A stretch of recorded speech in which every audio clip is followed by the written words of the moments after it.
Back again, eh? One more challenge for the road to go, huh? Great, let's do it. Anyways, hello there everybody, this is General Snivy and welcome back to more Let's Replay Diddy Kong Racing. Today, Whispig's mountain is going to glitch, and it's going to essentially skewer us without warning, because it's fun. Actually, no. What's going to be going on today is relatively simple. We are going to be taking on the last challenge of which Taj has before us, and that is the plane challenge. The plane challenge, it repeats a lot. No, it's essentially a repeat of the hovercraft challenge, except this time we're going to be flying through an airplane exclusive route, and it's obvious, okay? It's just a small tunnel that we can only get to via the airplane, and that's it. Nothing really too special there. Other than that, it's just a repeat of the hovercraft challenge. You know what would have been really awesome? Is if we had a car challenge, but we had to race it in the water. Sure, it would have been really slow, but that would have been hilarious. And still fun. Okay? Okay. Now, what can I talk about today? I honestly have no idea. This is still the same exact recording as the other videos have been up to this point. Still going on for 2 hours and 20 minutes at this point. Thanks, Taj. Thank you. And as he said, that was the very last challenge of which he'll have to offer you, at least in this version of the game. Okay.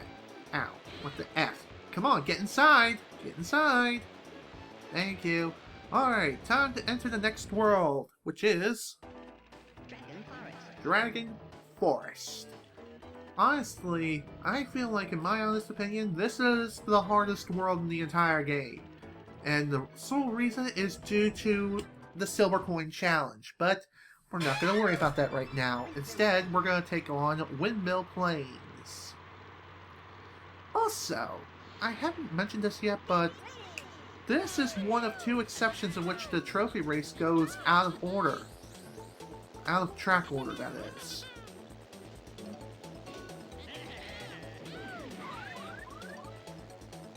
And there you go. The other trophy race which went out of order, did that haystack just flash? Okay, I need an adult. Oh wait, I am an adult! Ah! Whatever.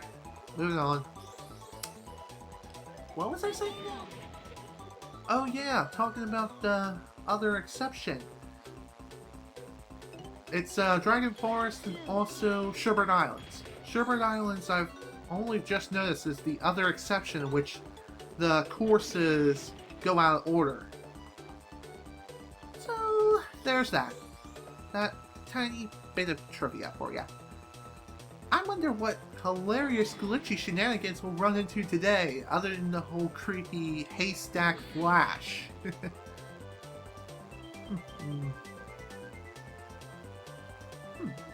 I guess I'll go ahead and start talking about TipTup himself. TipTup the turtle he is a very balanced character. However, he has lower top speed but higher acceleration, much like Pipsy does. And he and Pipsy are the easiest characters to control in the entire game. However, someone like Bumper the Badger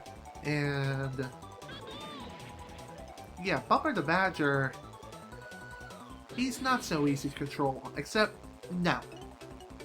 The thing that's really going for him is that he has slightly higher top speed, but not as high as, say, some of the heavyweights. And he is more of a mid-heavy to mid-class character. TipTup and Pipsy were lightweight characters, and Conker is more of a mid-tier character too, except his stats are more balanced. Just like Timber the Tiger.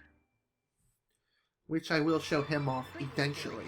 Right now, let's head into Greenwood Village. Greenwood Village, oh boy, me and this course have quite a history together, and not the good kind of history.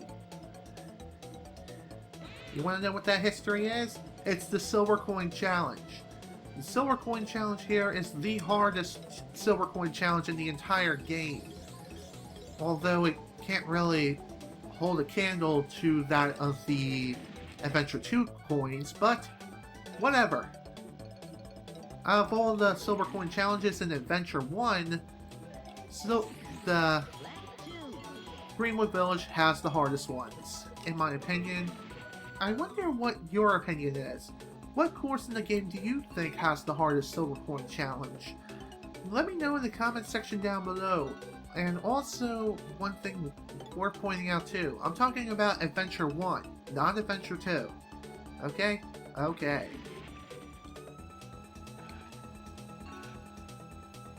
Like I said earlier, Greenwood Village has the hardest one in my opinion, and the easiest, obviously, is Ancient Lake. Now let's talk about Greenwood Village as a whole. I like the course. It's a very fitting course, and it's you're going through a medieval town, a medieval village. Hence the name, Greenwood Village. I really do like the aesthetics here, and the music is very fitting. Fun fact, this same song was also used during Windmill Plains. However, in the DS version, the song was completely replaced in Windmill Plains with something original. There's also another song that got replaced too, and that was the one in Jungle Falls. And why replace that song? That song was already original as is. But, whatever. Not gonna worry about it. Now, on to the next course, Boulder Canyon. Also, the final key for this world is here. No, the final key in the game is here. In order to get to it, however, it's a bit tricky. Seriously, it truly is one of the trickiest keys to get. Fire! Ah, dang it. So essentially, this key, in order to get it, you need to raise the drawbridge, boost up there, and grab it. And that's it. That's simple. Oddly enough, this key and also the one back in Snowflake Mountain, those two keys really drove me up the wall. Like, where the heck were they? Like, I couldn't find them for a long time until, like, one of my more recent playthroughs before my first Let's Play even began. And it was because of that I wasn't really able to completely beat the game. Until my teenage years. No, seriously. It took me that bloody long to beat the game. But thankfully, I know exactly where they are and how to get them. And I can get them very easily each and every time. Most of the time, anyway. Sure, there were a couple exceptions here and there, like the... kind of like with this key, and also the one in Ancient Lake, which obviously is the easiest one to get. Here's another fun fact for you. Hitting the bell, despite it raising the drawbridge, does absolutely nothing to the computer players whatsoever. They'll just go straight through and ride on the air as if nothing ever happened. Why is this? Probably because you're not watching the drawbridge. And because of that, they just act like they normally should, which in actuality is not fair. I think the only time this would not happen is if you're playing two-player adventure mode, which is very possible, and you can do that. It's just, why would you do that? But hey, some people like to enjoy a cooperative adventure. And I do believe it is possible to play through the entire game in play through all of Adventure Mode in 2-player. It's just not too many people have done it. And I'm not going to be one of those people today. And with that, we have the final key, which will open the final door for the TT Challenge, which we will be taking on right now, as soon as we can get there. And here it is, the final door. Let's do this! Smoky Castle. Welcome to Smoky Castle. Unlike the previous challenges, which were free-for-all matches, this time we have a unique challenge, much like Fire Mountain back in Dino Domain.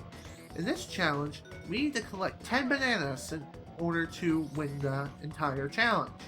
It's very simple to do, just collect some bananas and then return to your chest without getting hit. Like that! Bananas will respawn after a certain amount of time passes. Just keep in mind, if you happen to get hit, then you lose your bananas.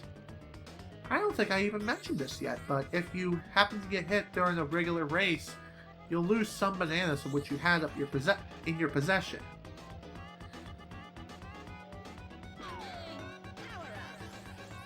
In my honest opinion, this challenge is really, really easy. I just got really unlucky at the beginning, but I'm sure I can come back, no problem. And like I said, the bananas respawn very, very quickly. Like, almost immediately after collecting them. Also, if you happen to drive up the wrong ramp, don't worry. The bananas will not be deposited into an opponent's chest if you happen to drive by it.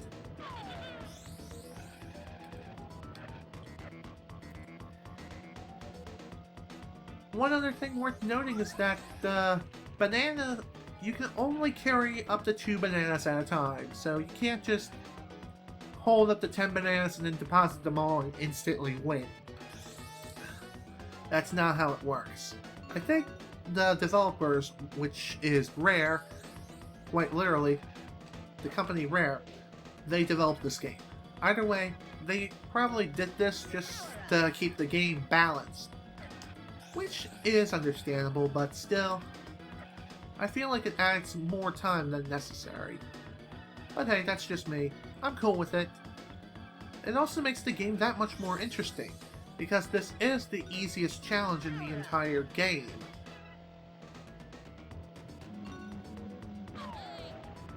Get out of my way, Diddy. There you go. Alright, let's go ahead and end this right bloody now. And that's the end. Wow, TipTup is floating in midair. Well, that was short-lived, but either way, that was awesome. Hooray! Challenge complete. You won first prize. Thanks, man.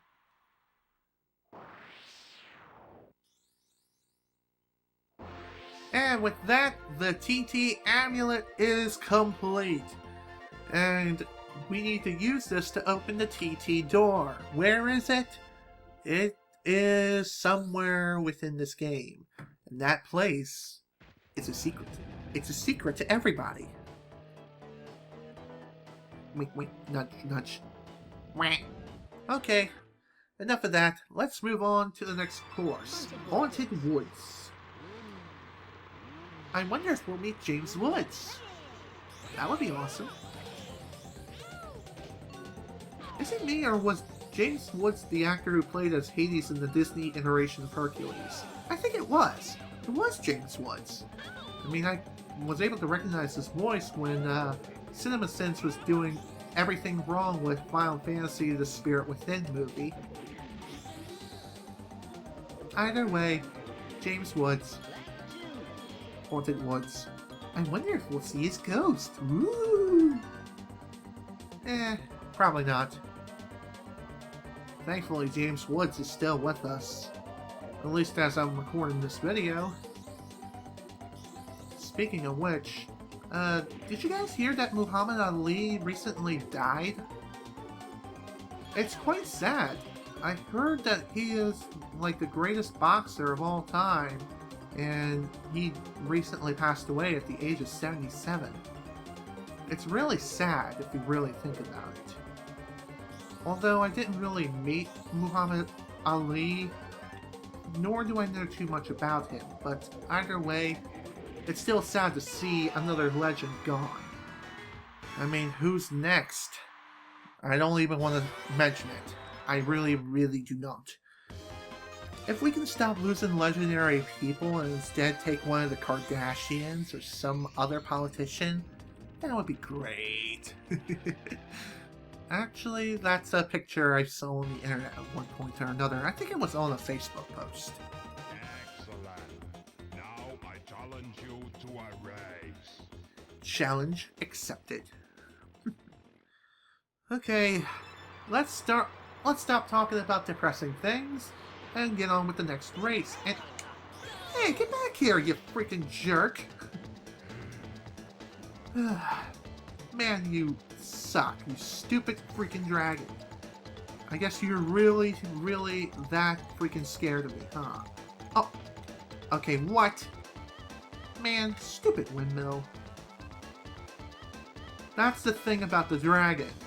He will get a head start on you, even if you boost at the very start of the race. He'll still get ahead of you. However, in the DS version, he plays fair. Why? I don't know. Personally, I feel like the head start thing with the... Damn it! The head start thing with the dragon... I must love fire! Seriously, what the hell? As I was saying, I feel like the whole head start thing just added more to the challenge, and that is something I like. I do like a fair challenge. This may be a good idea.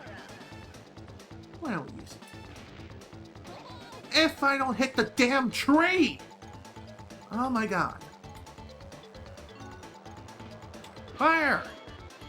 How did that miss? Did that seriously go through his head? If it did, I'm gonna be pissed. Like I already am. Like that! Come on! Ugh. Thankfully, the dragon is not as hard as the octopus back in Sherbet Islands. That is for sure. And just like the octopus, though, once you get in front of him, the race is essentially yours. Just don't crash. Don't crash into trees or walls or anything like that.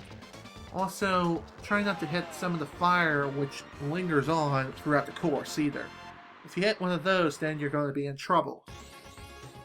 But whatever, there we go. Challenge complete. Excellent. Now try my new challenge. Collect all the silver coins from my world. Find 8 from each level and win. Then come back and see me. Of course. Will do, buddy. Will frickin' do. Oh, no. Okay. Okay.